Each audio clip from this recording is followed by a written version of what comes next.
Just the tears of one hero literally burns evil on contact, and another had a hand in causing the dinosaurs to go extinct. We'll get into all this and more in Ancient Superheroes More Powerful Than You Think. Starting off with Gabriel Shepherd, the most powerful mutant. Kind of. He is the most powerful of his genre of mutants, which is proto-mutants. This group of people had the gene that eventually evolved into the mutant gene found in the X-Men today. Only a few hundred proto-mutants existed, and big surprise, Gabriel is the last of them. He looked the most human. So, Gabriel allied with the X-Men, but then picked a fight because he discovered that the other proto-mutants had been getting revived to be used as weapons. Gabriel was so mad about this, he literally disappeared into pure energy.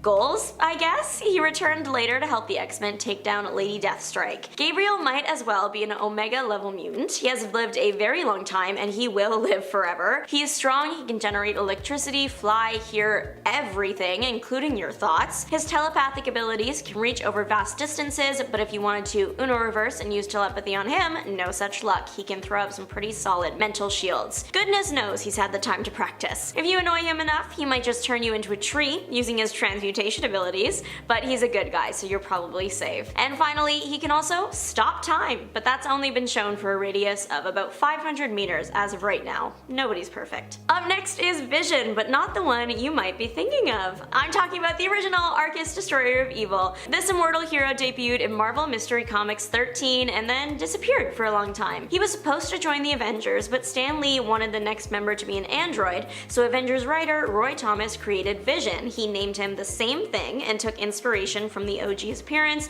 and mysterious backstory, creating the more popular version of Vision that we now know today. The original is making a comeback though, and it's well deserved. This hero is underutilized considering how powerful he is, but that might have to do with an interesting weakness. He can teleport anywhere at all. The only catch is there must be smoke or gas or vapor present. Literally like a magician puffing away in a cloud of smoke. He has powers over gases and things like that. He can use them for transport, but manipulate them and make them solid. But that isn't all he can do. Among the usual enhancements like extreme speed and strength, he's almost impossible to hurt. Nothing can poison him, nothing can seriously pierce his body, he can breathe anywhere. He can also fly, project mental images, make himself appear human, freeze things by touch, and temporarily mind control people. No one knows when this hero was born, but the official Marvel handbook says that he is at least centuries old. Tumazuma, the Native American god of kinship and storytelling, has appeared a few times over the years, and not all of the appearances are considered equal. In some of them, he is the all-powerful, thousands of years old god that can easily lift 25 tons and strike fear into all those he faces, but then in some appearances, he's actually a robot. An oil company built a robot version of the ancient god in order to scare an indigenous group off their land so they could drill for oil. This version of the god shot fire from his hands, concussive beams from his eyes, and can lift up to 100 tons. No matter which version of the character we're looking at,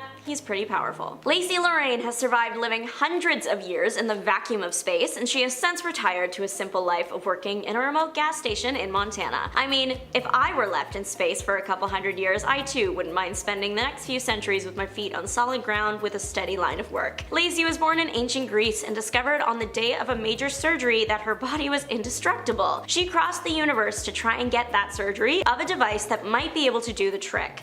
The problem was it was guarded by a celestial, and it wasn't until she was blasted with all its force that Lacey and those she traveled with realized the device was already stolen. She spent the next 100 years floating through space until she was rescued, and now she lives the quiet life as a gas station attendant and mechanic with a neat story. Tarine's birth was prophesized billions of years before she was born, and when she finally did arrive, she more than delivered. Tarine was said to be the designate, the being that would help sentient beings evolve to the next level. She started her hero's journey after meeting Thor. She admired him and decided to become Thor Girl. She got her own hammer, and it is quite similar to Thor's. It helps her fly and fire concentrated energy blasts. As the designate, Tarine was immortal and was capable of manipulating cosmic energy. That can manifest in various ways, like energy blasts, or illusions, or shapeshifting, even becoming all-knowing. But she has a pretty unique power. This is directly from Thor Volume 2, Issue 25. If her tears touch evil, unprotected by the Stone of Illumination, then it will literally burn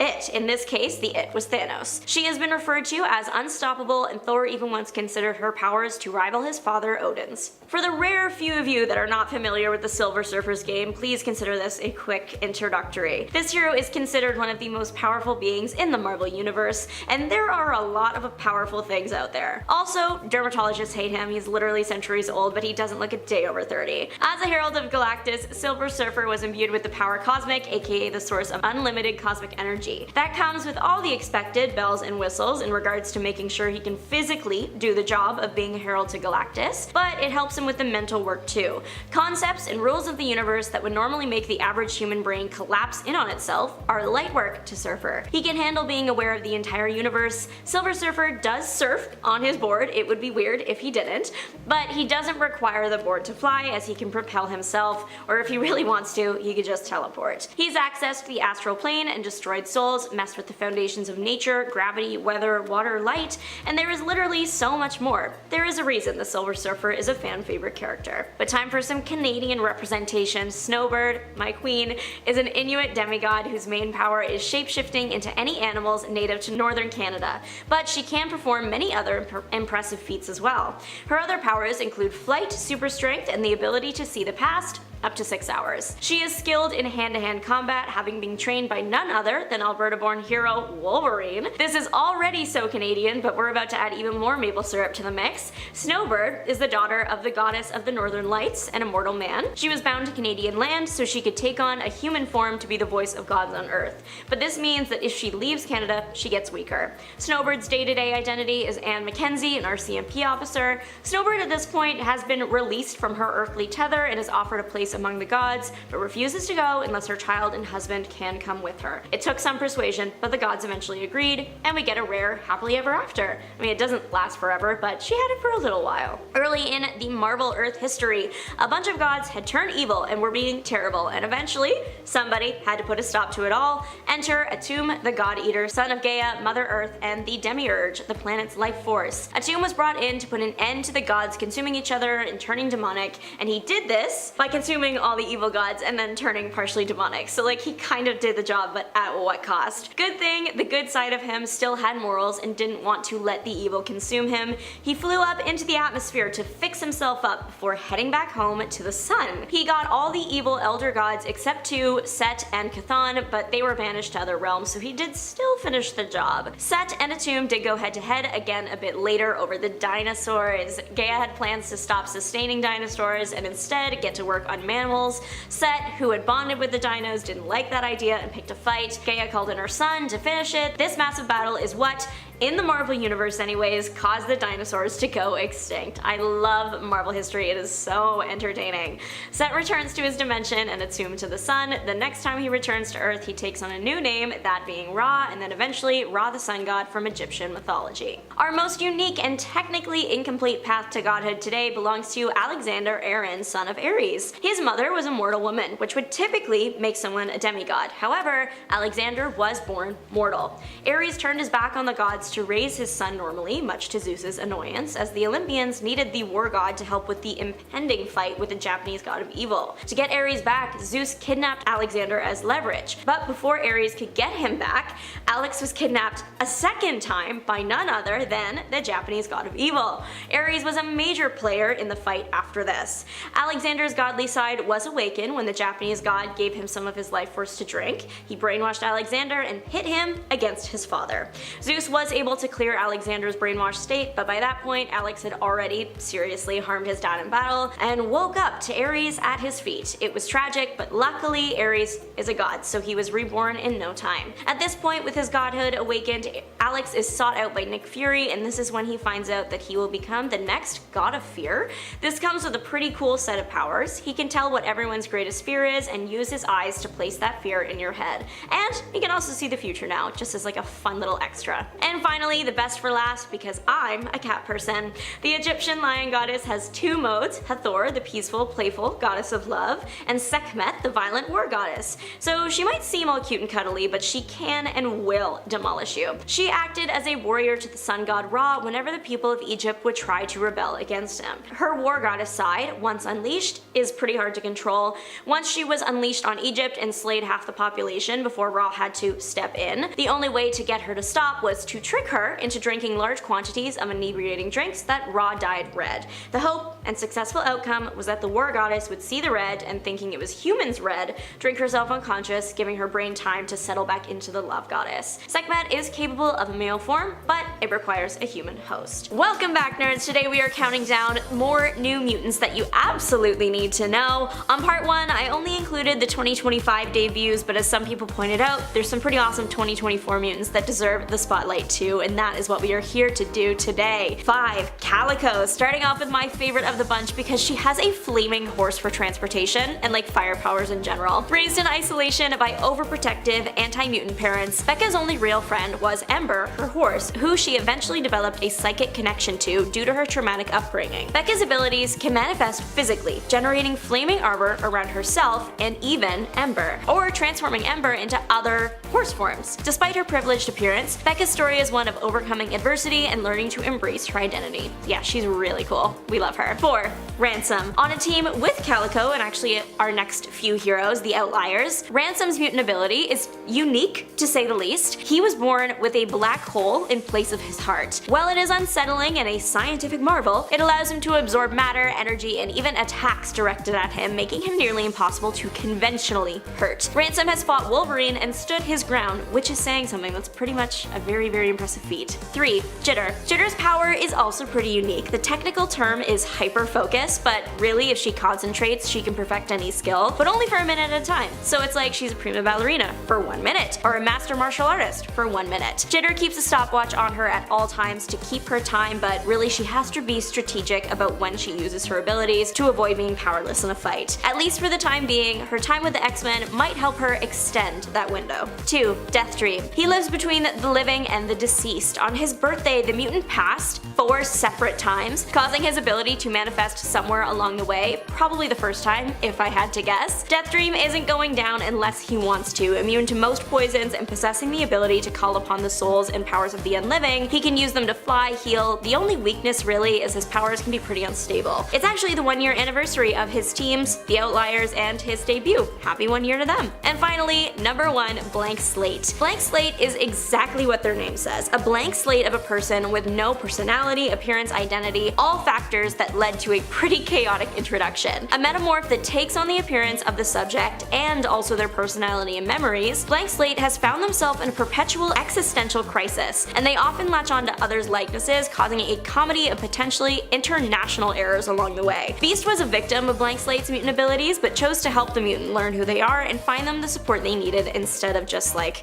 getting mad at them. Blank Slate's ability to fully become a person, memories and all, makes them a potentially dangerous mutant. Their saving grace is that when Blank Slate moves away from the mimicked subject, they actually lose all the abilities and memories almost immediately. Still, they could pretty easily infiltrate a team without anyone ever knowing, or frame someone for a crime, making them one to keep an eye on. Welcome back, nerds. 2025, it is coming to a close, and what a year it was for DC fans. Not only did the DCU get a full reboot, but the DC Absolute Universe has taken the world by storm, well, thanks to the horrifying design of Absolute Joker. But today is about the superheroes, the best of the best that debuted this year. 10. Supergirl. Technically, she doesn't have her moment until next year, summer 2026, can't come fast enough, but she did pop in a couple times this year teasing all that is to come. Billie Alcock's Supergirl is very clearly a very different take on the character that fans haven't seen before, and her movie is supposed to be directly inspired by the beloved Supergirl Woman of Tomorrow book. Her next appearance is highly anticipated, and it's not hard to see why after that teaser trailer that we just got. But 9. Odyssey. Move over, Christopher Nolan. Odyssey, the Time Bandit, is a reformed criminal and from the future, hence the Time Bandit half of her name. She was locked up by the Guardians of the Universe and has done every side quest known to the universe. Stealing dragon eggs or flowers for Mongol from the Phantom Zone, every mission has taught her new skills that are immensely helpful to Kyle Rayner and Connor Kent in Green Lantern Volume 7. 8. Titanus Aquaman Volume 9. Another reformed villain. He is a human shark. He's also not the sharpest, so when he was attacking Aquaman, it wasn't because he was evil, it's because there wasn't enough going on upstairs for him to question his actions. He simply did what he was told. Eventually, the hero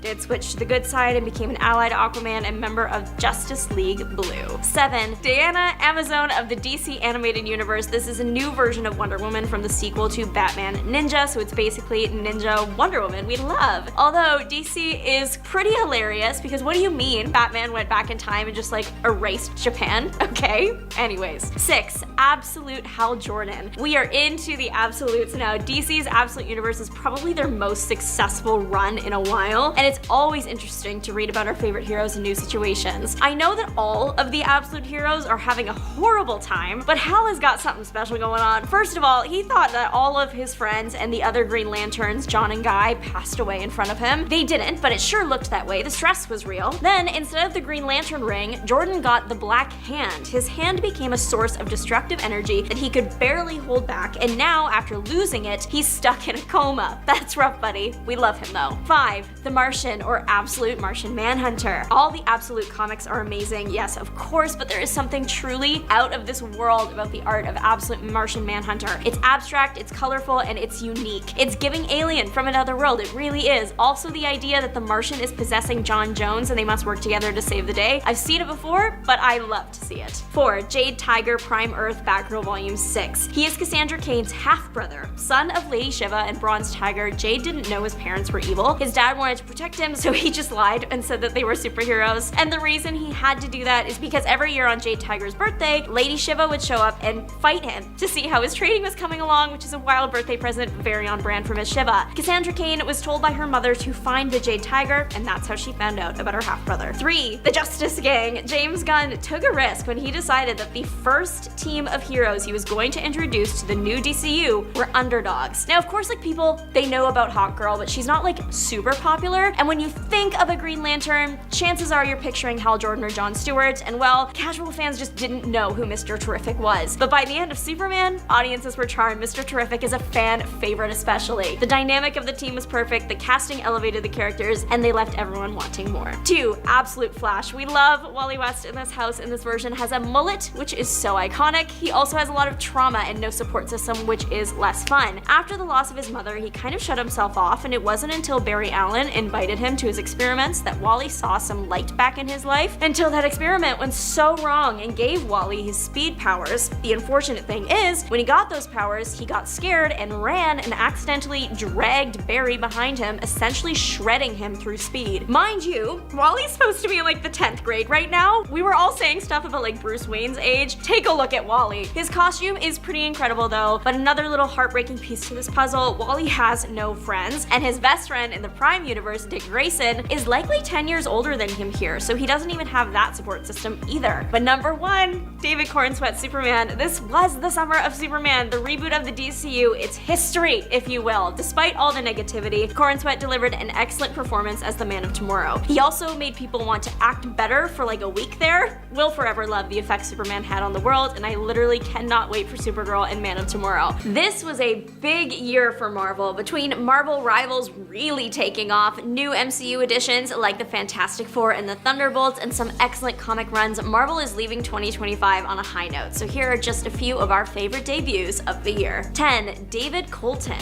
the modern Captain America. We all know that Marvel Comics, it's a sliding time scale. You can't think too hard about it. Time isn't real. Case in point, when Steve Rogers first came out of the ice back in the 60s comics, he was iced for a max like 20 years. However, in today's comics, that number has shifted, and now, thanks to the new Captain America run by Chip Zdarsky, Steve woke up closer to our modern day, meaning that he was iced for closer to like 70 years. In that time, the government recruited David Colton, a man very similar to Steve. David witnessed the September 11th attacks, and it inspired him to join the military. Despite his frail build, again, this should sound familiar, he was given the super soldier serum and became the modern Captain America. When Steve was thawed, he accompanied David on his army tours, and together the pair worked through David's trauma, and Steve taught the man that Captain America stands for freedom for all, not just who the government tells you. David was seriously injured in his final appearance due to the fact that the serum wasn't wasn't quite perfect, and it's up in the air whether or not he actually did make it. His arc was quite interesting, so hopefully we'll see him again. 9. Aeon. Massive spoiler for Aeon's life, but it's kind of funny. He was literally punched into oblivion. That is how this new villain was defeated. He was disintegrated after being punched into oblivion by a future version of Luke Cage that had ascended to celestial status. It sounds insane because, well, it is. Aeon was an ancient inhuman whose powers were unlocked thanks to a combo of the Terrigen Mist and experiments done by the Kree Empire. He became a very skilled fighter, and the Kree would use him to dispose of opponents that really just stood no chance against him. However, this inflated his ego to dangerous levels. He came to the conclusion that he is the most powerful person ever and set out to destroy anyone or thing deemed powerful, leading him to the mutants on Mars and, of course, New York City. You know how it ends though. I spoiled it. Celestial Luke Cage grabs him by the scruff of his neck and yanks him off of Earth and then punches him into oblivion. So that is in Power Man Timeless. 8. The MCU's Sentry. Thunderbolts was a whole moment this year. There's just something about a team of misfits and a found family trope. I love it. But a real standout was, of course, Bob. Lewis Pullman's portrayal of the character charmed audiences. He was relatable while also being the most powerful character on screen. If you weren't charmed by his personality, then you were probably fascinated with his abilities. Though not everyone could relate to Bob's specific life path, the concept of being knocked down by life again and again but choosing to get back up did resonate with a lot of people. MCU fans praised the film for not shying away from serious topics and tackling themes of mental health and healing, so we can't wait to see the Sentry and the Thunderbolts again in Doomsday next year. 7. Cobweb. She debuted on January 1st this year in Spectacular Spider-Man. When the Spider-Men were shrunk down and sent before the Central Park Sealy Court, they found an ally in a small but mighty fan, Cobweb. She loves all things Spider-Man and based her glamour on the hero. Her story has a happy ending because she was willing to help Miles and Peter. Peter gave her his blessing to join the family as Spider Sprite. 6. Sister Sorrow. Sister Sorrow was a human just trying to save her father, which led to her making a deal with Mephisto, which is definitely in the top 10 things you shouldn't be doing in the Marvel Universe. It was basically her father's life for hers. She became an agent of the demons specially tasked with gathering the 5 soul daggers Mephisto needed to recreate the Soul Forge, an ancient artifact that could bind all human souls. The longer she lived, the more she lost herself, but she did know that she hated Mephisto, so much so that she turned on him and attempted to steal the forge when it was created. With some assistance, she was able to do that and wrestled her freedom back as well. 5. The WMD-LMD, the life model decoy of Wolfgang von Strucker. Now you're probably like, Juliana, why is a Strucker decoy making the list when Strucker's been around forever? Well, his decoy is getting Strucker's mind projected into him so he can mass produce WMDs, Wolverines of mass destruction, and I just think that's funny. But number 4, of course, the Fantastic Four. A good Fantastic Four adaptation has been long overdue, and thankfully the MCU delivered. Between the vintage aesthetic that I adore with my whole heart to the excellent casting and team/family dynamics, the Fantastic Four are a welcome addition to the MCU, and I can't wait to see them again in Avengers Doomsday in a big way. 3. Hell Hulk. It's as bad as it sounds. Hell Hulk was an experiment, literally from hell, that gained powers from the infernal furnace. This Hulk was sent into a rage and attacked Mephisto, leading to the creature being dismantled and scattered throughout Earth. The problem was his pieces emitted a sort of radiation that would send those in its immediate area into an uncontrollable rage. The being that created the Hulk reassembled the creature, and after a long battle in Utah, Hell Hulk was dragged back where he belongs. 2. Mother of Horrors. Some new lore was added to the beginning of the Marvel Universe when the Mother of Horrors debuted in Incredible Hulk in the fall. Before her, the god of the Marvel Universe, the one above all, was considered to be the beginning, creator, and ruler of everything, and that is not completely true anymore. Turns out, similar to the way that the one above all just created themselves, Mother of Horrors did the same. She played a very large part in the Earth's history. Upset at the fact that the one above all dominated reality, Mother took Earth and hid it. When above all learned of the Earth, the pair fought and Mother infected him with her corruption, and that is how the one above all manifested their darker counterpart, the one below all. So we have some new Marvel lore. We love to hear it. But number 1,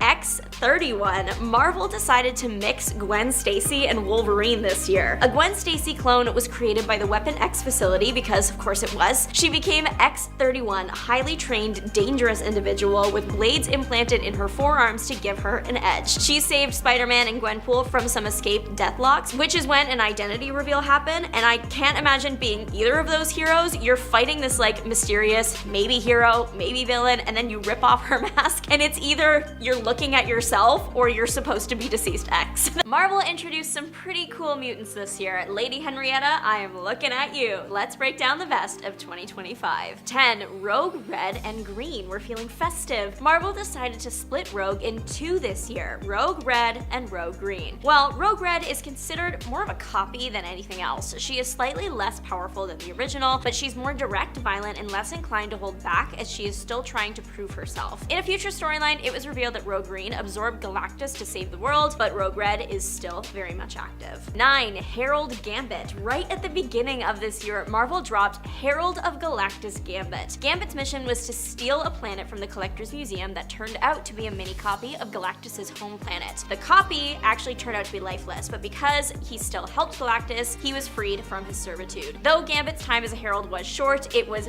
very chaotic, as most things are with him. In order to even get close to the planet in the first place, his strategy was to cause as much chaos as possible. In this universe, Earth 39559, Gambit still possesses the power cosmic and now spends his time spreading life with that power as penance for his part in the whole mess. 8, Inari. She is a cat burglar and mutant partner to the human White Cat. She can control light and create constructs resembling a fox spirit as seen in Japanese folklore. 7, Jovius. He looks like an Avatar character and he tricked everyone in the most diabolical way. He sacrificed himself for the good of mutant kind, which inspired the mutant underground. But it turns out he actually survived and may or may not betray mutant kind sometime in the future. Jovius worked on Krakoa as a record keeper. When the island was attacked, he stayed behind to protect the archives, which was very noble. Everyone thought he was deceased, but in reality he lived and now works for a top secret division of the US government. With his vast knowledge of mutant history, Jovius could be a key player in upcoming stories, and hopefully that's in a good way. 6, Robin Cobb. In a set of twins, Robin was the mutant absorbed in the womb by her sister Piper. No one knew this, but she remained conscious in Piper. Piper couldn't contain her powerful sister and nearly eliminated her entire town, catching the attention of a Sentinel and the X-Men. The X-Men helped Piper, but Robin possessed an Acanti corpse after influence from Cassandra Nova. 5, Embodiment. Eloise Bennett was the leader of the Society of the Eternal Dawn. Her ability was precognition and also living a long time, considering she was alive during the 1880s. She spent a chunk of her life attached to a magical machine that would abuse her mutant ability until being saved by her parents who were lost in the struggle. Their sacrifice is the reason the Eternal Dawn was formed, their mission being advancing society and ensuring that it survives. This included shuttering away an evil entity that Magic would later go on to battle. In the end, Embodiment ends up trapped in the Library of Fates after betraying Magic. 4, Mutina or Letitia Leach. Leach hates mutants. She starred in a mutant slander movie, is an anti-mutant influencer. But she's a mutant. Why are you hating from inside the club? Girl, get a grip and go to therapy. Stop attacking people as your outlet. She has the ability to teleport using darkness, entering one shadow and emerging out another. She also has limited mind-reading capabilities. She was detained by the X-Men, and hopefully that sorts her out. 3, Sentinel-1 from Earth 6160.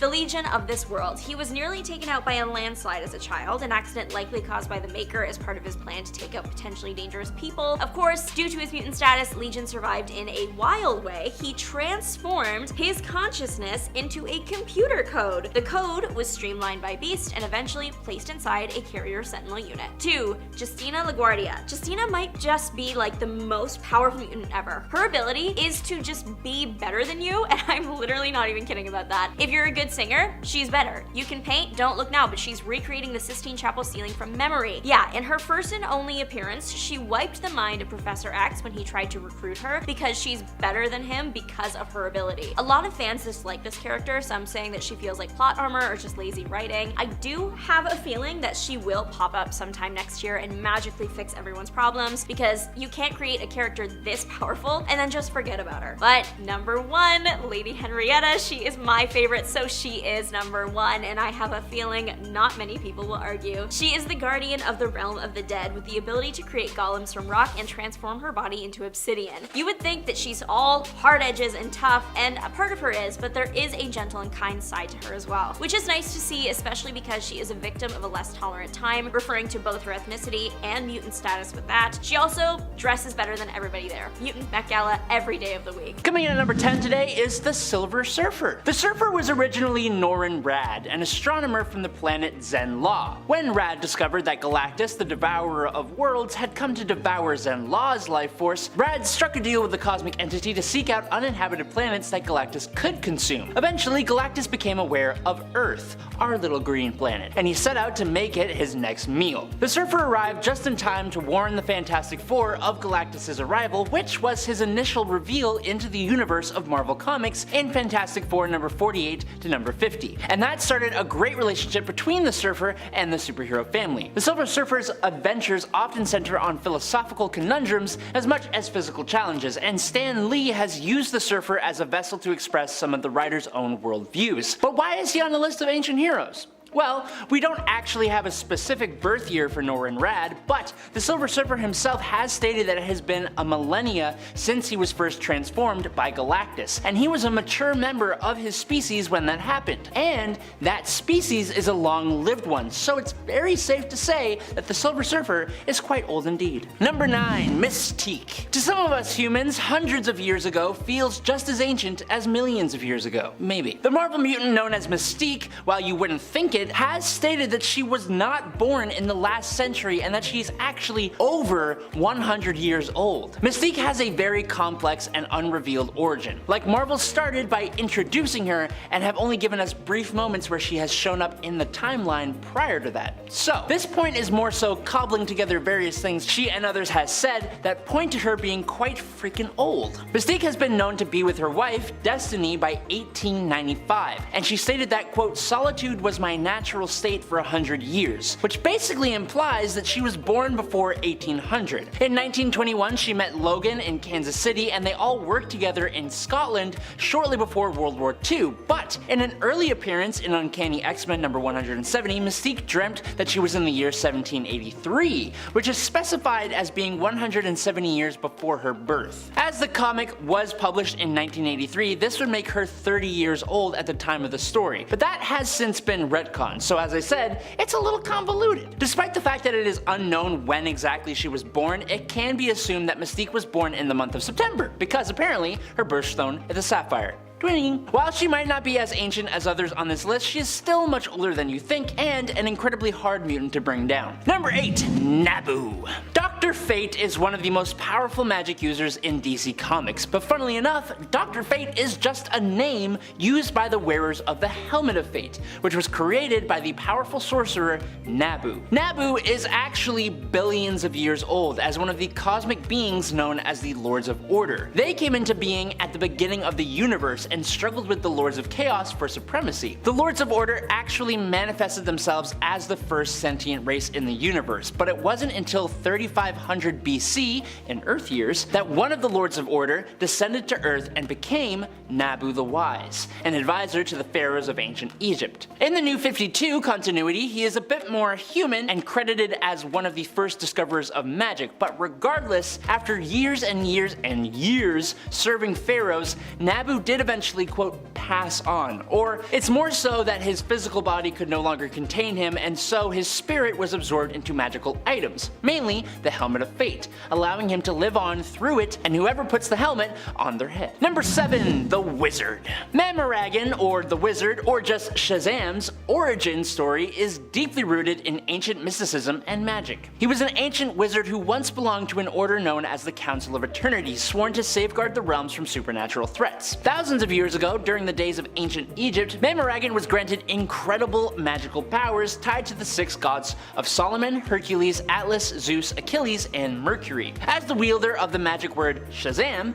Mamaragan could channel the combined abilities of the 6 figures, bestowing those powers upon a worthy champion. However, when his first champion, Teth Adam, aka Black Adam, fell to darkness, Mamaragan sealed the powers away for centuries. In the modern era, Mamaragan's essence endured, choosing the young crowning Billy Batson as his new champion. When Billy utters the word Shazam, he transforms into the superhero Shazam, embodying the collective powers that Mammaragan once held. Mammaragan's origin story is a tapestry of ancient magic, responsibility, and the passing of the torch to a new generation of heroes who carry his legacy in the form of Shazam. He was a hero, but has kind of become something much more important. Number 6. Hercules. Hercules is the son of Zeus, Skyfather and supreme ruler of the gods of Olympus, and Alcmena, a mortal woman who lived over 3,000 years ago. Athena, the goddess of wisdom, arranged for her father Zeus to have a half-mortal son to be the world's champion. Zeus seduced the mortal queen Alcmena, pretending to be her husband, King Amphitryon, I think is how you pronounce that, and Alcmena gave birth to the baby Hercules. Now, as an adult demigod in ancient Greece, Hercules achieved worldwide fame as he became the greatest hero of the ancient world, best known for his 12 labors. As the Olympian god of strength as well, Hercules' strength is unlimited, making him one of the strongest and most powerful heroes in the Marvel universe. As an infant, he was breastfed by his stepmother, Hera, queen of the Olympian gods, which increased his already demigod physiology to a godlike level. Hercules possesses the superhuman physical attributes of an Olympian god, but interestingly, some of his powers are superior to the vast majority of his own race. Most recently though, he is a member of the Guardians of the Galaxy, but he has also been a part of the Avengers, the God Squad, the Council of Godheads, the Mighty Avengers, the Secret Avengers, the Defenders, the Heroes for Hire, and of course, S.H.I.E.L.D. Number 5. Anthro. Created by Howard Post, Anthro is considered the first boy on Earth, existing in prehistoric times. He lived with his family during a period when the world was still in its primal stages. Anthro's curiosity and adaptability drove him to explore the challenges and mysteries of a world populated by both primitive creatures and nascent human tribes. Through his adventures, Anthro unwittingly played a significant role in shaping humanity's development and survival, often making use of his ingenuity and courage to overcome obstacles, while also being a part of some modern-age stories thanks to time travel. He's popped up in Crisis on Infinite Earths, Armageddon 2001, Zero Hour, Team 13, and Final Crisis, and he's even been to the Marvel Universe where he interacted with Devil Dinosaur. Anthro's narrative explores the struggle for survival, the emergence of intelligence, and the foundation of human civilization. His story reflects the essence of human curiosity, resilience, and the quest for progress, serving as a symbol of humanity's earliest steps into the unknown. His powers are, well, pretty much non-existent, but he has played a part in some big events and in more than just a background kind of way. Number 4. The Ancient One. Born over 1,000 years ago, the Ancient One, otherwise known as Yao, was a local to the Tibetan ancient city of Kamar-Taj. Under the guidance of the mystic sorcerer Kalu,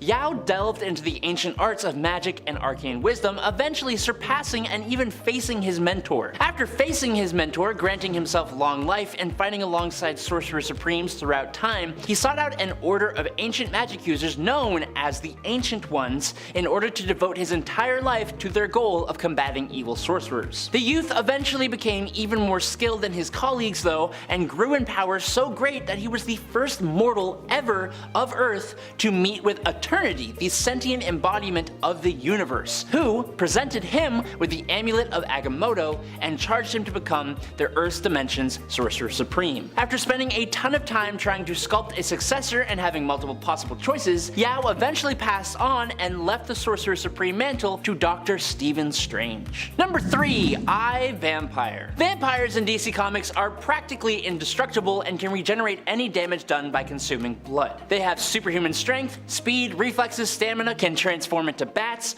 wolves, rats, and mist, and have enhanced senses and a bit of psychokinesis. But despite that, they do have some major weaknesses that pretty much everyone is aware of, with the big one being the frickin' sun, unless they can find a way to temporarily make themselves immune. But for I, Vampire, otherwise known as Andrew Bennett, the former 16th century English nobleman in Queen Elizabeth's court, he has a peculiar ability to eventually automatically revive himself after he is sent to the grave, even if he becomes a pile of ashes from the sun. He has even survived the end of the universe. I don't know how that's possible. The ability is a bit of a mystery even to Bennett himself. When he survived the end of the universe, it was at the will of the Presence, leaving some to believe that this may be true in all cases, but that's not actually confirmed. Whatever the reason it has allowed him to survive as a heroic vegetarian vampire all the way until the modern day. Number 2. Dream. The Endless, featured in DC's Sandman story, is a group of 7 siblings. Death, destiny, despair, desire, delirium, destruction, and the focus of our point today,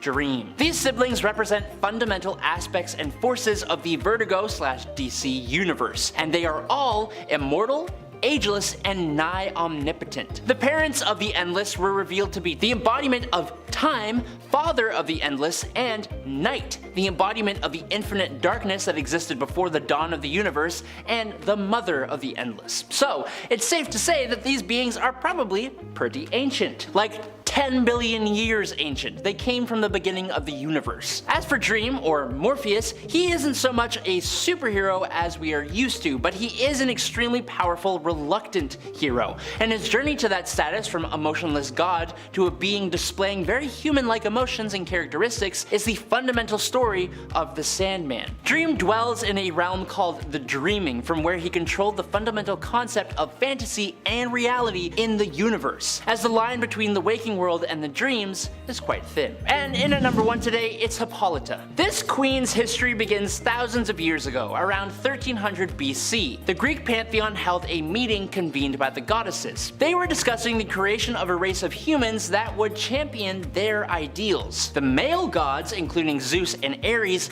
did not seem interested in this, and Hera did not wish to go against her husband. So it was left to the other primary female Greek goddesses. They decided to travel into the underworld, where they came upon the Well of Souls, where the souls of all the women murdered by men's hatred were gathered together. The goddesses took these souls and went and dropped them into a lake in Greece. The souls mixed with the clay and the stone of the lake bed to form the Amazons, and the first one to emerge from the waters was Hippolyta. The goddesses appointed Hippolyta, or Hippolyta, however you want to pronounce it, to be queen, and they decreed that the Amazons were to spread the message of peace, tolerance, and equality by being super dope warriors. Yes, Wonder Woman is also pretty ancient too, but Mama came first, so here we are. Sorry. At number 10, we have ancient Ghost Rider. Ghost Rider on a freaking mammoth? Are you kidding me? Back when Earth was an untamed land inhabited by tribes of cavemen, the young boy who would become the first Ghost Rider was brilliant among his pack, but he kept this to himself, fearing isolation. One day, a strange man confronts the tribe, swiftly becoming the leader of their pack through violent means, and eventually revealing himself to be a Wendigo before devouring the entire tribe, save for the young boy. Before the Wendigo leaves, he names the boy Ghost and challenges the boy to find him. With everyone he'd ever known gone, Ghost ventures beyond his cave, deciding that if the stranger could survive out there in the world, so could he. Ghost then embarks on a quest to survive and find his newfound adversary. Alone in a new turbulent environment, Ghost nearly succumbs to exhaustion, but at that moment he's approached by a talking serpent who bestows upon Ghost the spirit of vengeance as a means of achieving his goal, transforming him into the very first Ghost Rider. Fast forward 5 years and the stage is set for a showdown. Ghost, on the back of a flaming mammoth, confronts the Wendigo, engaging in a battle that ends with the Wendigo pushing Ghost atop the mammoth off a cliff, a fall that only the rider would survive. Alone once more, the Ghost was approached by Odin and Lady Phoenix, who would ask him to join the Prehistoric Avengers. By the way, if Ghost Rider on a mammoth isn't cool enough for you, then try the Ghost Rider of the Hyborian Age about 990,000 years later, when the Ghost Rider of that era rode a giant spider. The Spider Rider would go on to confront Conan the Barbarian, and while we don't know how that showdown ends, you can definitely bet it would be a battle of the ages. Well, the Hyborian Age specifically. And speaking of which... Number 9. Conan the Barbarian. Conan was born on a carnage-strewn battlefield in the hills of the westernmost region of Chimeria, all the way back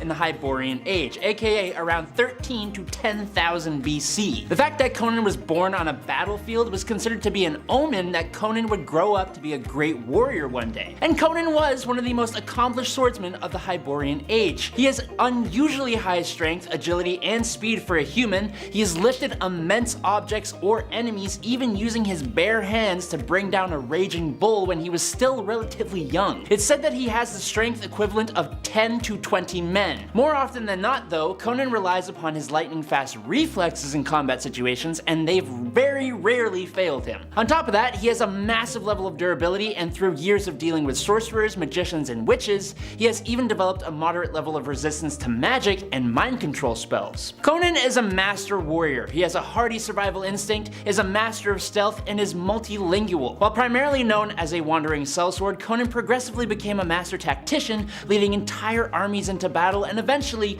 Conan even became king of Aquilonia, wherever that is, and also eventually a hero interacting with the heroes of the modern day. If you're enjoying the videos so far, you can support the channel by pressing like, subscribing to Top 10 Nerd, and ringing that notification bell. Moving on to number 8, we have Odin Borson. Wait, did any of you guys know that the All-Father's last name is Borson? Just me? Okay. Odin, born from the union of Bor, the son of Buri, and Besla, a giantess, emerged alongside his brothers Kul, Vilai, and Vis. I definitely butchered that, I'm so sorry. Together, these divine siblings embarked on a cosmic odyssey that would reshape reality itself. They dared to challenge Ymir, the frost giant, forging the very fabric of the cosmos and existence itself from Ymir's remains. Asgard, the celestial realm, blossomed from the remnants of Ymir, becoming the abode of gods in the heart of their dominion. Yet Odin's exploits were not limited to creation alone. One day, a sentient and all-powerful storm known as the God Tempest threatened the sanctity of Asgard. Odin, as mighty as the storm was, stood resolute against its fury, and with a display of power that echoed through the cosmos, Odin quelled the Tempest,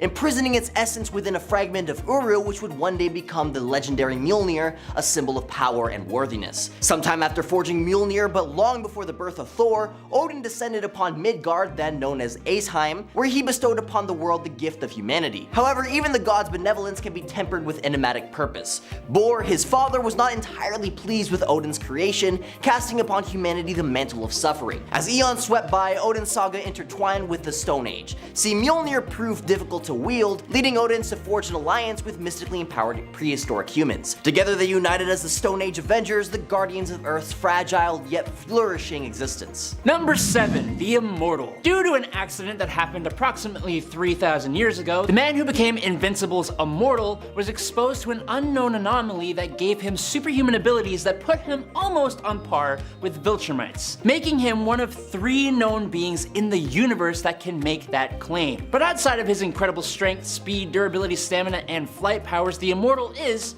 you guessed it, immortal, able to regenerate at an insanely fast rate, regrowing limbs and organs, not needing food, water, or oxygen to survive, and being immune to all poisons, toxins, venoms, viruses, bacteria, parasites, pathogens, and allergens. However, funnily enough, there is a way to, quote, kill him. If the Immortal's head is separated from his torso, it needs to be manually reattached for his healing factor to activate. But despite that, even when they aren't attached, he still remains perfectly preserved until the reattachment happens. He's been around for so long that he has been a knight, possibly under King Arthur as Lancelot, an explorer under or possibly as Christopher Columbus in the Spanish Armada. He fought in the American Revolution, became president of the United States by taking the alias of this guy you may know called Abraham Lincoln, and he fought as a soldier in the First World War. In the 1930s is when he officially became a superhero and more recently became a member of the Guardians of the Globe. At number 6 is Phoenix. We begin with an abandoned infant named Firehair left to her own devices at a place aptly named the Burnt Place. It wasn't a cozy nursery, mind you, but a clearing where xenophobic tribes tried to sacrifice anyone who manifested appearances which strayed from their norm, in this case the child's red hair. The abandoned infant found herself being raised by an unlikely family, a pack of wolves.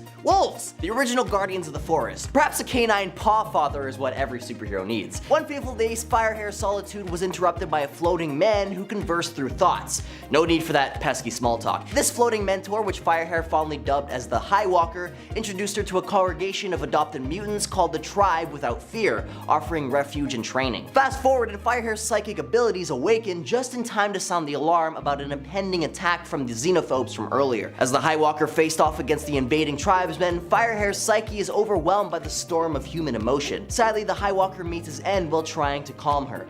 Firehair fainted as her fellow pupils gave into rage and fought the attacking tribesmen, resulting in the demise of everyone present save for herself. Firehair blamed herself for her mentor and friend's demise and was overcome with despair, contemplating turning her powers on herself to unalive herself, returning to the Burnt Place to be eaten by buzzards. As she lay awaiting her demise, the Phoenix Force, an ancient cosmic entity with a penchant for turning planets into cinder, who had created the Burnt Place when it first arrived on Earth, bonds with Firehair, having been drawn to her raw and untapped psychic power. Consumed by a vengeful rage, Firehair almost gave in to the bloodlust and became a dark phoenix, but she was pacified thanks to the one who had saved her as an infant, her paw father, if you will. From that day forward, she would take a page out of the wolf playbook and decide to protect the weak rather than lay waste to the universe. Realizing the threat that beings such as herself pose to the integrity of Earth, she began assembling a team of supernatural and mystically augmented heroes to protect the nation's humanity from both outside threats and themselves, and thus founding the Avengers of the Stone Age. Number 5. Exodus. Grand Duke Benny du Perry was a 12th century nobleman from medieval France in Marvel Comics. Does that count as ancient? I don't know anyone who's around then, so I'm taking it and running with it. What are you gonna do about it? Nothing, because I'm just an image on your screen. As an adult, Benet was a crusader for the Knights Templar sent to Jerusalem during the Crusades, and he even became best friends with Eobard Garrington, aka the Black Knight of that era. The two had set out on a quest to find the Tower of Power, which is a stupid name, when his abilities manifested after an encounter with the Phoenix Force, which were then improved further thanks to the mutant apocalypse. But thanks to Big Blue, Exodus was trapped in a tomb until the modern day, when he was awoken by Magneto and joined his cause. Exodus is one of the most powerful psionic mutants in existence, with such a pristine use of telekinesis and telepathy that he can even alter electrons and molecules. His power is so strong that Marvel even had to debuff him by making his powers dependent on his or others' level of faith in this mutant, although he still regularly kicks some serious butt. At number 4 is Agamotto. Now, speaking of ancient superheroes, let's uncover a figure whose power and influence might just leave you spellbound. No, he's not your everyday magician pulling rabbits out of hats. We're talking about the cosmic conjurer who would give Doctor Strange a run for his money. Imagine being tutored by a deity, Oshurdur no less, the literal elder goddess of Earth. But Agamotto wasn't just a student, he went on to become Earth's very first sorcerer supreme. Agamotto would go on to face cosmic threats like the Fallen, and yes, even Dormammu, which he thwarted alongside the Stone Age Avengers. Now let's talk artifact. The legend of Agamotto was like an Indiana Jones fever dream, as he'd created magical treasures that would make a dragon's hoard look like pocket change. First off, we got the eyes, that's right, eyes plural, of Agamotto. You might remember one of those as the pendant in Doctor Strange's possession that guards the Time Stone. Well, Agamotto made not one, not two, but 3 of them bad boys. But their intended purpose wasn't meant to guard Infinity Stones or serve as reading glasses. These peepers could pierce through dimensions, unlocking knowledge that could make Google's search engine blush. Ever heard of the Book of Vishanti? Yup, that was Agamotto's brainchild too, an enchanted book that's like Wikipedia but for spells. Agamotto went from being a mere mortal sorcerer supreme to being a bona fide higher being, a principality. Essentially, imagine a being so magically advanced that you become a go-to power source for other sorcerers, sort of like being the neighborhood electrician for the mystical realm. So there you have it, Agamotto, the ancient superhero who wasn't just reading spells from a dusty book, he was writing them into that dusty book, shaping the very fabric of reality, defending Earth from cosmic threats, and leaving behind a trail of magical breadcrumbs for future sorcerers to follow. Number 3. Starbrand Vin. The Starbrand itself is an incredible source of power, proven by other people who have wielded it. The bearer of Earth 723's Starbrand used the power to create music that influenced human behavior to the extent that he has unified the people of his world as a single hive mind. Earth 541 is the home of a Starbrand bearer who has conquered his world and installed himself as the head of a benevolent monarchical dictatorship, but like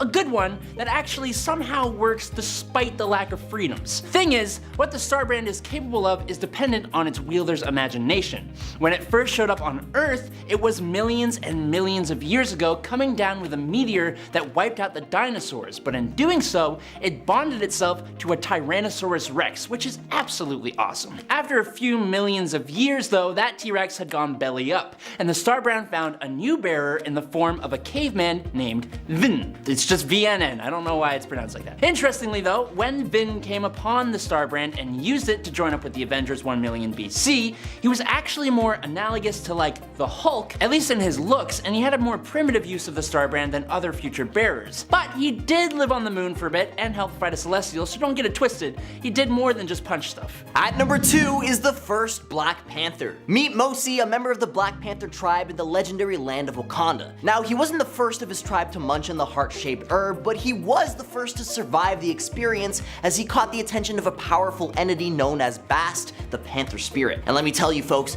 that wasn't your ordinary herbal experience. We're in ancient Wakanda after all, not modern Canada. With Bast's blessing, Mosi became the very first Black Panther. Talk about leveling up. It was around this time that Earth was dealing with some cosmic turbulence courtesy of a meteor from the Vega system. The rifts it opened up started inviting all sorts of extraterrestrial nasties, like the Brood, to the neighborhood. Not one to let his tribe become an all-you-can-eat buffet for these cosmic creeps, Mosi stepped in as Wakanda's defender-in-chief. And guess who else decided to crash the party? None other than Odin Borison, the Asgardian bigwig himself. Now, Odin wasn't exactly known for tossing around compliments like confetti, but he had to admit he was pretty darn impressed with Mosi's moral moxie. And if that wasn't enough, get this, Mosi was the first person after Odin to ever lift Mjolnir, proving his worthiness during the first encounter with the rest of the Stone Age Avengers. Mosi and his crew sealed away a colossal celestial, saving the day like it was just another Wednesday. They faced off against cosmic villains like Mephisto and Shumagora, making your average supervillain seem about as threatening as a fluffy kitten. But alas, all good things must come to an end. Mosi met his match in a battle against the children of Laufey and Hive, and his sacrifice marked the end of this ancient Avengers era. The team disbanded with Mosi's demise, and also caused the Wakandan people to retreat from the outside world, requesting that the Avengers forget their existence. The nation would then segment into tribes and were not reunited again until the rise of the second Black Panther, Alumo Bashenga. And finally, in at number 1 today is Mr. Majestic. DC Comics' Mr. Majestic, also known as Magistros, is a character of immense power and capability that often surprises readers with the extent of his abilities. Hailing from an advanced alien race known as the Cherubim, Majestic possesses superhuman strength, speed, and durability that rivals even the mightiest of superheroes. Unlike the lesser cast, however, he is a Cherubim of Imperial blood, meaning he has a host of cosmic tier physical and mental abilities. Majestic has demonstrated the power to manipulate matter and energy at a molecular level, able to discharge any manner of energy he has on hand however he sees fit, rearranging the subatomic structure of objects, or charging his fists with energy to increase his punching strength. Speaking of strength though, he has rearranged most of the planets in the solar system by just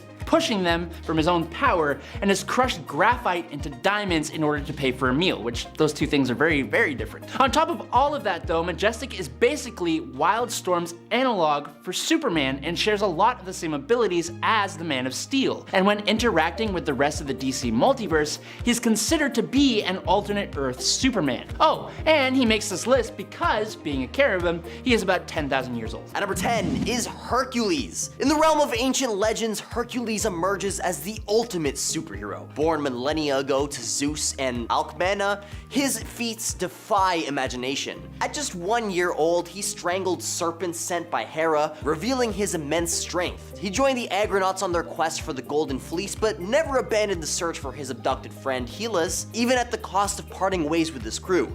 Hercules possesses demigod-like powers, which includes immunity to aging and disease, tirelessness, superhuman strength and agility, and near invulnerability. Mortal wounds can't claim him unless they're cataclysmic, to say the least. Armed with a golden mace and other legendary weapons, he's a master of combat with the legendary reputation for romance and revelry. And with muscles like that, how could you not be a total womanizer? At number 9 is the Parliament of Trees. While the Swamp Thing is a newcomer in the vast DC universe, I mean relatively speaking, he derives his powers from an ancient primordial force known as the Green, or the Parliament of Trees. This force intricately weaves its tendrils through every blade of grass, every towering tree, and all plant life on our planet. But the true marvel lies in the Parliament of Trees, which is a council of former plant elementals whose existence predates humanity by hundreds of millions of years. These beings have witnessed the rise and fall of countless civilizations, outlasting even the mighty dinosaurs. Today they join forces with the Swamp Thing, an earthly avatar, to safeguard the delicate balance of our environment. In this alliance, they prove themselves as ancient superheroes, guardians of a world far older than mankind itself. If you're enjoying this video so far, you could support this channel by pressing like, subscribing to Top 10 Nerd, and ringing that notification bell. I would really appreciate if you did do all those things. At number 8 is Beowulf. Beowulf is a legendary Geatish king who stands as an enduring ancient superhero. His reign spanned 50 years before a dragon, harboring secrets of the Holy Grail, brought his end. James Allison speculated that his heroic tales, including the dragon battle, were imprinted in our collective memory from a past life encounter with a mysterious worm. By the way, if you're wondering, James Allison is some dude whose power is to see his past incarnations. Anyways, these stories were later transformed into an epic poem, albeit with artistic embellishments, solidifying Beowulf's place among legendary heroes. But according to Marvel Comics, Beowulf actually survived his duel against the dragon and somehow managed to live into the modern age when Beowulf resurfaced as an immortal warrior, engaging in a friendly rivalry with Theseus. He even joined a coalition of warriors led by Hercules to confront new gods seeking to overthrow the old pantheon. Beowulf's timeless saga reminds us that some heroes remain eternally captivating. At number 7 is Naboo the Wise, recommended by Rodney Lindsay 849. Thank you very much for commenting this suggestion. Naboo the Wise is an ancient cosmic entity which arrived on Earth eons ago, aligning with the Lords of Order to combat universal chaos. His essence now resides in the Helmet of Fate, empowering those who take on the mantle of Dr. Fate. Which means that Dr. Fate's origins stretch over 10 billion years, rooted in the eternal struggle between the Lords of Order and Chaos. On the world of Celia, they were the first sentient beings, incarnations of magic. At around 3,500 years BCE, one lord, Naboo, descended to Earth advising Egyptian pharaohs. Naboo's powers forged potent artifacts like the Scarab of Khafre, hidden for millennia. His greatest creation, the Amulet of Anubis, became a sanctuary for the Lords of Order. During the Ramses' reign, Naboo served as a royal advisor and encountered the Spectre. He also harnessed nth metal from a crashed starship to create the Claw of Horus. Weakened, he entered into a millennia-long trance, awaiting his return to battle. At number 6 is E-Man, who was suggested by Paul Cooper 3611. Thank you very much. E-Man is a peculiar hero born from the cosmic crucible who exemplifies the enduring allure of unconventional superheroes.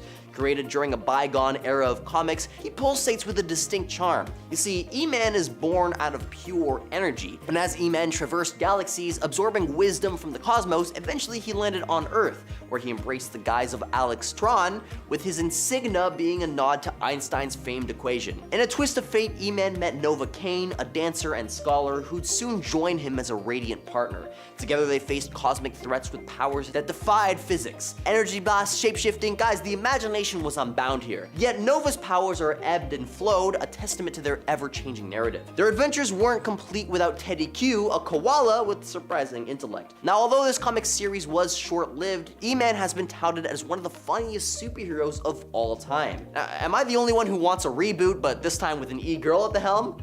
Just me? At number 5 is Mama Ragan, who was also recommended by Rodney Lindsay 849. Thanks again. In the realm of ancient superheroes, the Wizard, once a thunder god, stands as an unyielding figure. He joined the mystical circle of eternity, and as the Wizard, he punished Earth's transgressors. After Black Adam's devastation, he sought a successor, ultimately choosing Billy Batson. Despite Billy's obviously flawed nature, the Wizard saw potential and passed on his powers, creating Shazam, a force of super strength and flight. The Wizard's tale illustrates that even in the most ancient of times, new heroes can emerge from unexpected sources. At number 4 are the Eternals. The Eternals were forged by the enigmatic Celestials 1,000,000 years ago, and they stand as ancient superheroes beyond the grasp of mortality. These extraordinary beings, often lurking in the shadows of humanity, exist to safeguard our very species. With powers beyond comprehension, their mysterious existence is marked by reincarnation, emerging anew after each demise. Following grueling civil wars, the Eternals chose a path of harmony and self-improvement, exemplified by their ability to converge into the formidable Unimind. This collective consciousness showcased their immense potential when united. Spanning epochs, they constructed magnificent cities, including Olympia,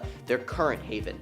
A peculiar connection with the Olympian gods once saw them as Earth's divine representatives, forging an extraordinary alliance. Yet turmoil always plagued them, eventually leading to madness and self-destruction. Now resurrected and slowly finding their way back to tranquility, these ancient superheroes persevere to this day. And number 3 is Martian Manhunter.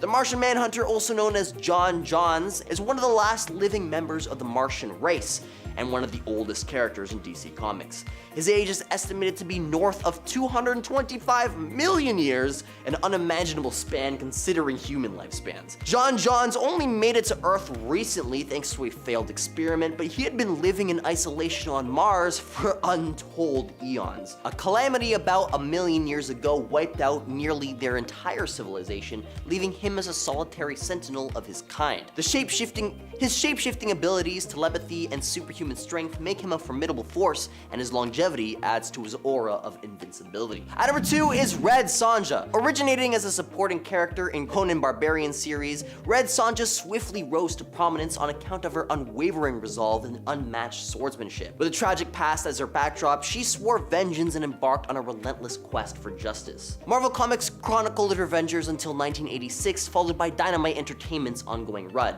Red Sonja's story underwent transformations, notably in a 2013 reboot, emphasizing empowerment and skill development. Nevertheless, her iconic red hair and distinctive scale mail armor endure as her trademarks, showcasing her formidable presence. Red Sonja's indomitable spirit, exceptional sword skills, and enduring legacy solidify her position among ancient superheroes who are truly unstoppable, etching her name into the annals of legend. And at number 1 is Wonder Woman. Now, Wonder Woman's age is indeed a perplexing matter, much like the enigmatic depths of the multiverse itself. Within the vast tapestry of DC Comics, Diana's age appears to be in constant flux, as if she's a paradoxical embodiment of both youth and antiquity. Her lineage traces back to the mythical realm of Greek gods, suggesting a timeless existence. Yet some narratives attempt to reconcile her age with historical events, placing her birth amidst the ancient Amazonians in 12,000 BC. Now, the cinematic adaptation further complicates matters, proposing a staggering age of 5,000 years. In this kaleidoscope of diverging timelines, Wonder Woman becomes a symbol of agelessness.